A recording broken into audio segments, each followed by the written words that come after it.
Okay, so this quiz tomorrow is going to be from 5-1, hey buddy, to 5-5. Okay, so a few things. You know, obviously know what a parameter is. And this is, a parameter is basically the unknown population mean. Okay, the parameter is what we're trying to get to. Okay, and then we learned kind of yesterday, hey, we with a confidence interval, which won't be on there, this is what we're trying to, you know, by collecting data with random samples, we're trying to figure out how confident we are that our parameter, our mean that we don't know of the population as a whole, would be somewhere in between that. Okay, all right, and then things to know if you saw this. This is going to be the population mean. So that Greek symbol. This is going to be the population standard deviation. And remember, the standard deviation becomes the standard error in doing stuff, and we'll go over that equation as well. And then you have X bar, which is the sample mean. Population mean, sorry. And then if you just see the letter S, that's going to be the sample standard deviation.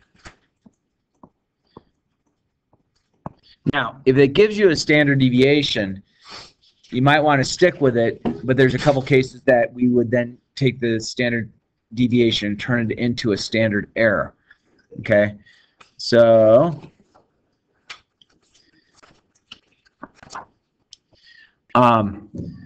words that you are always looking for that come about, not radon, random sample. And in statistics, you are told to trust the writer of the surveys or the reports you're reading. If you see the word that this was a random sample, sometimes they might use a word called a random stratified sample. Basically, they're, for right now, they mean about the same thing. So you're to trust that they did do a random thing. You don't have to dig deeper to see how they got that random sample. It's just you have to trust that they did it the right way. Independence.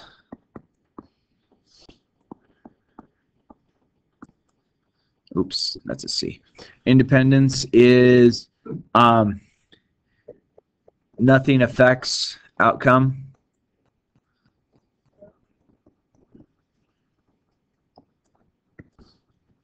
Okay, so how we did the survey that you all voted to have this done rather than the other, being that I had some words in there to lead you to vote one way or the other, that would not be independence on the survey I had given you guys originally.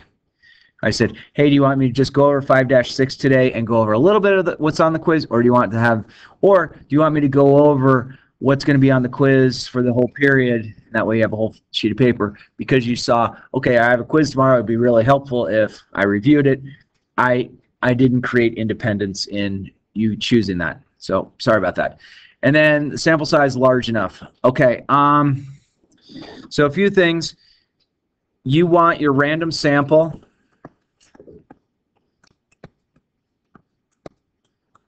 you want it to be your n value, you want it to be greater than or equal to 30. Okay, this is test 1 for an item. Okay, if you see, hey, we chose 80 people at random, that's a good sample. You're like, hey, we chose 6 people at random.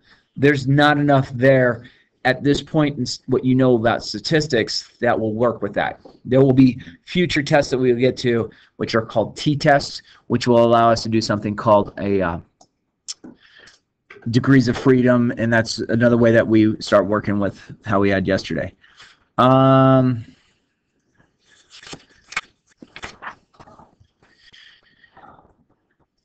right. So let's do a problem similar to what this is. Let's say I have a random sample, RS being random sample. Does that make sense? I have a random sample of 40 people, and I know that we have a population mean of 72, and I have a population standard deviation of 8. Okay, so this is given to you in the problem. Yes, it'll be a little bit more wordy than what I've written down, but that's basically what we're taking a look at. So just knowing what you know, and I don't care what this is comparing, but we know the whole population. We already know the parameter. We know because that was given to us. We had enough data that fixes to point to. We know that we have enough to make this work. The population standard deviation, we know that's given to us. We've collected data. We've gotten all this information. Okay, so right now, do you think, what's the probability I pick these 40 people that score 82 or higher? Okay. All right. So do I have enough people to say that we could create? Oh, and then let's say that this here is skew left. Okay. All right. Now, is the 40 people enough people to say we have a good enough sample? Yeah, and why can we justify that? It's bigger than 30, right? So that's kind of the first thing. So now what we want to do is I want to know what's the probability that I pick a sample of some 40 people, bless you, to see if those 40 people that we collect, that they would fall at a score at 82 or higher. Now, just by looking at it, things that you might be able to realize just by looking at this right now, that those 40 people are going to be more than one standard deviation above the population normal curve, even though the normal curve is skew left. Okay? Those 40 people, by me picking it, because I'm picking a random sample of 40 people, that is enough people to say, you know, yes, normal curve. Our sample will lead to a normal curve or approach a normal curve. Okay? We good so far? Okay. So now we have to find the mean is going to stay as is, stays same. But then I have to find the standard error. And remember, the standard error is then going to take place of the standard deviation.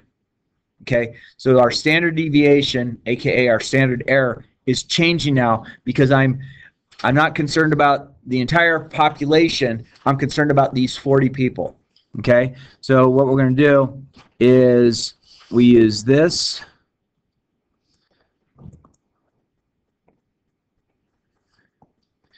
Okay, so that means that I'm using this here is the population standard deviation. This is the equation that finds us the standard error. So I'm simply going to go 8 divided by the square root of 40.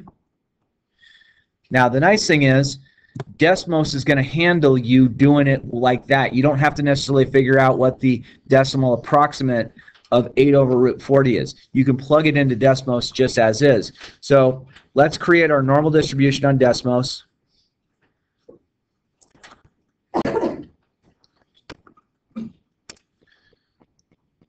Okay, graphing calculator. So we're going to type on Desmos normal distribution, and when it becomes straight up and down, you know it becomes a math operator. What was my mean that I said was my population? 72. And then my standard error was what? 8. And then watch this. So I can just type in 8 divided by the square root of how many people I have? 40. And then if you hit the plus button, it's going to take you to, that's what our approximate normal distribution, even though our data originally for the entire population was skew left, because we had a sample of 40 people, and the 40 people is bigger than the 30, so it means that we can approach a normal curve, okay? And then I wanted to know, of my sample of 40 people, how many, or what's the chance that I select 40 people at random from the entire population that they score higher than 82? So I want the area to the right. So I'm going to go 82. Okay? Now, that is an extremely small probability. That's an extremely small probability of that taking place. Okay? We could change that. You know, let's say we want to just know what's let's change our 82 to 72. Okay? Or let's change it to 74. If we change it to 74, basically that means that we have about a 5.7% chance that the 40 people we selected at random from our entire population that had an average or a mean of 72, it had a standard deviation at 8. I had to change the standard deviation at 8 to the standard error by dividing by the square root of the number of people I had. So if I changed my my target to say, what's the chance that those 40 people that I pick score higher than a 74? We have a 5.7% chance of that taking place. Okay, so there is a chance that could take place. We should not think that we did something wrong if it did indeed happen. I mean, a 5.6% chance or 5.7% chance is a low percent chance that it happens, but it could, especially if you said, I'm going to select 40 people, and then I'm going to select 40 people, and then I'm going to select 40 people, and then I'm going to select 40 people, and you keep doing it. One of those times could, you know, at a 5.7% chance, all fall within that. Okay? All right. So that would be probably a similar type of problem that you might see tomorrow. So let me just change this to the 72. Okay? That way it was a nicer event of taking place. Okay?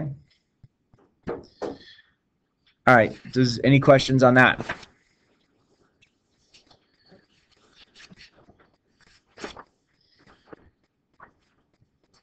Okay. Can I move on? So there's another thing that could take place where we might not know the parameter, or we might know the mean. So we know the population mean is 40. We might know that, or let's say we know the population, that 40% of our population falls into a certain category. We could just say likes McDonald's. Okay, let's just pretend. I mean, McDonald's been around for a long time. They have plenty of data based on people. They've done plenty of surveys, so they feel very confident that they know that the population, 40% of the population, does enjoy McDonald's. Okay. All right. So now let's say we chose. Let's say we chose 33 people at random.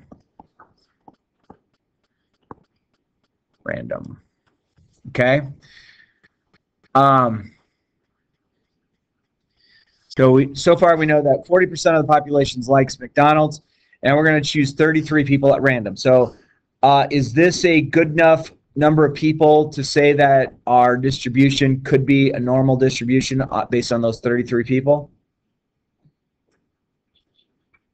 Is 33 bigger than 30? So this checks because it's greater than 30. So that's our first test. Okay? You still with me on that? So now, notice we don't know what the standard deviation of this is right now.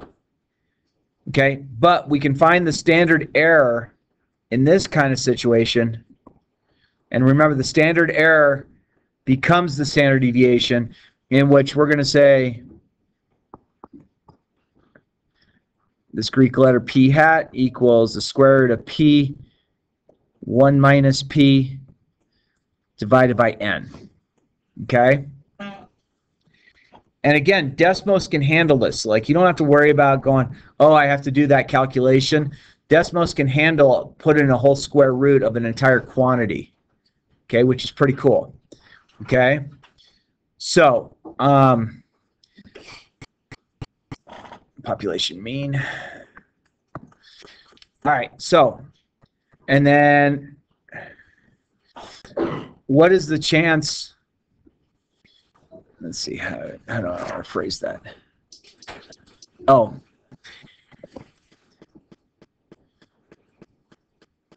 So then another test, so this is test 1. And then we have test 2, which we have to do n times p. Is n times p greater than 10? Or is n 1 minus p greater than or equal to 10? This is the test that you're going to use when you have percents of information given to you. Percents of population. Things like that. Okay? So both of these have to hold true in order for it to work. So what we're going to do in this case is we're going to say, okay, n 33 times p are percent, so 0.4. Is that number greater than or equal to 10? So could somebody on a calculator go 33 times 0.4 and just let me know what that comes out to? How much? Okay, so 13.2.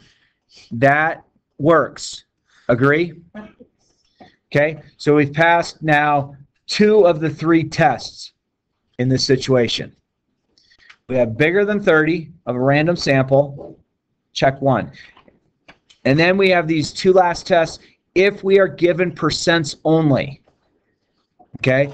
And then number 2, we're going to go 33, and then we're going to go 1 minus 0.4, or 0.40. So that basically becomes 33 times 0.60, because 1 minus 0.4 is 0.6. And 33 times 0.6, 19.8. Is 19.8 a larger number than 10? Okay, so friends, we now have enough information to know that we have enough of a random sample. We have enough of a random sample of our percent mean that we can say that these 33 people will indeed create a normal curve. Okay, so let's figure out our standard error based on this. You wouldn't do those last 2 in red tests. You would just basically say, is our sample bigger than 30? It wasn't, but it might lead you to try and work it out regardless. But you will eventually get to a point where, what do we do if we have super small random samples, smaller than 30? It becomes something called a t-test. But we haven't learned that yet. But like as of right now, you have the information to say we feel confident this is going to be a normal curve. All right, so I'm going to go my percent 0.40, 1 minus my 0.40, so I'm going to get this to be 0.60 divided by my 33. Would somebody, before you can try and plug this into a calculator, but you're going to go 0.4 times 0.6, whatever that answer is, divided by 33. Whatever that answer is, you then take the square root. Okay? Bless you. So 0.4 times 0.6 is 0.24, I believe. 0.24 divided by 33, I can't do that in my head. And then whatever that answer is, once you divide by 33, you're going to take the square root of it.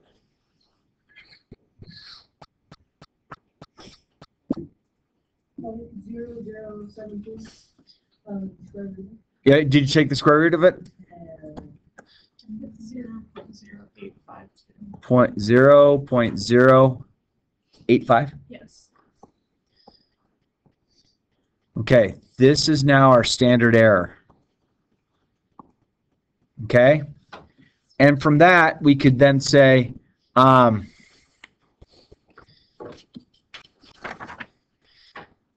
we could say,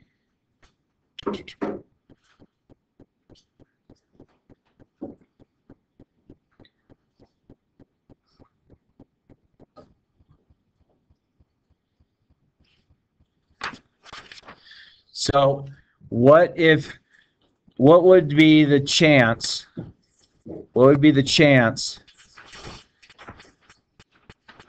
that are 33 people that 41% like McDonald's?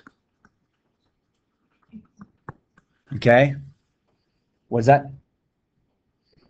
Okay, so we can use Desmos on this. I'm going to make my percents, I'm going to make them decimals. Make sense? So 40% is 0.4. My standard error is already decimal. We don't have to worry about changing that. Okay, so someone remember 0.4 and 0.085 for me. 0.4, 0.40, and what was the other one? 0.85. Okay, and we want, what percent did we want to know? Oh, and we hit the plus button. Gives us this 41. What's the chance that 0.41, which is 41%, what's the chance that I chose these 33 people? Now, you might be looking at this saying, but my 33 isn't up there. Well, your 33 is embedded with the 0.085. Okay, the 33 was done with that. So what's the chance that my 33 people that I had selected at random, that I knew that my population, 40% of the people like McDonald's, what's the chance that I went out and found 33 random people? What's the chance that 41% of those people like McDonald's, and it's going to be 45.3%. Okay? So with that kind of information, I think you might have enough for the quiz. Now, other things that I might ask for is it might say draw the normal curve.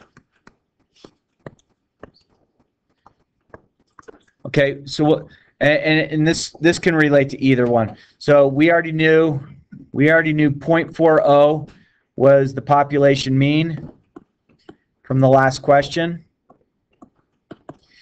And our standard error was 0.085. Did I do that right? So if I wanted to draw a normal curve on this, I could do it. I could say, okay, here's 0.40.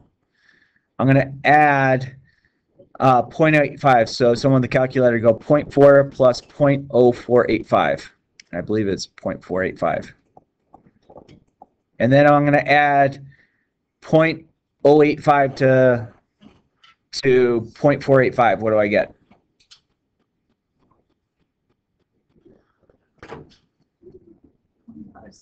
0.57. And then add 0.085 to 0.57, please.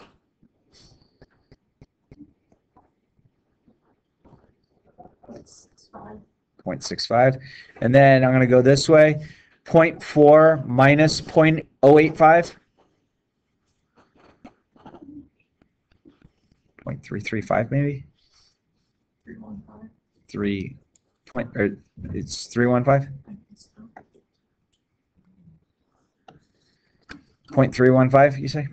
Okay, and then subtract 0.085 from that.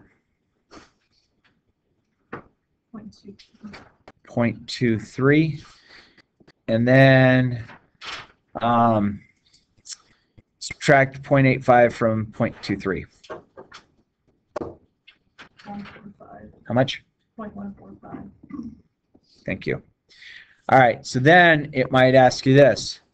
If you know the 68, 95, 99.7 rule, what falls between the 68?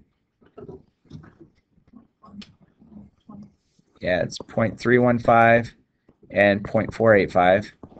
And if it said, hey, what falls between our 95, that would be outside here. So that's 0.23 and 0.57. And then if it said, hey, what falls with our 99.7 rule, then that would be far, far outside. So that would be 0.145 and 0.65. Okay? So I think by doing that, and you might have to do the normal distribution on the other type of problem as well, which is done the exact same way. Okay? So again, please note, on each of the problems that you will do, you will have to find the standard error. Standard error is found two different ways based on if you have the population. If you have percentages, you're going to use this to get your standard error. And I'm just going to put this is for percentages. And if I know, if I actually know a numeric value where they give us this, we're going to do this for our standard error. And I'll just say not percentages. So with that information, and we could easily make a normal curve based on this one as well, okay, and find our standard deviations. Okay, so you might have to add or subtract the standard errors. You might have to add or subtract the standard errors from the mean in order to get it. Hey, just for the heck of it, what is 8 divided by square root of 40? Blush. How much?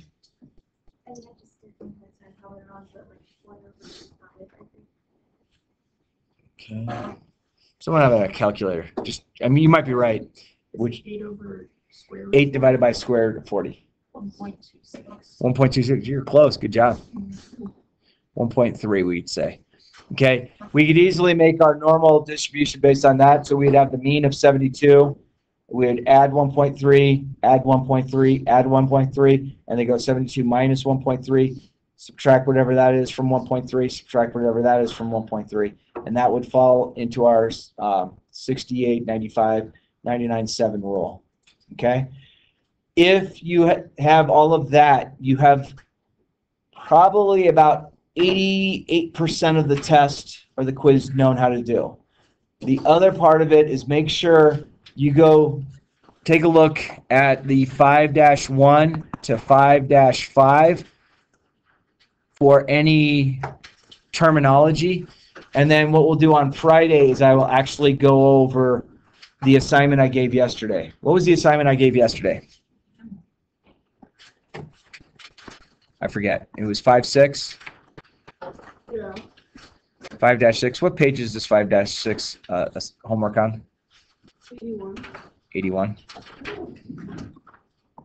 Cool. So we'll go over that on Friday. Make sense? Tomorrow.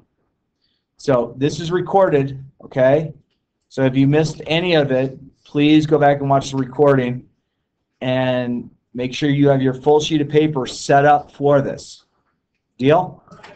And then obviously make sure Desmos is on your phone. Okay? Like, what's this Desmos you speak of, Sturp? Yeah, if you just get here.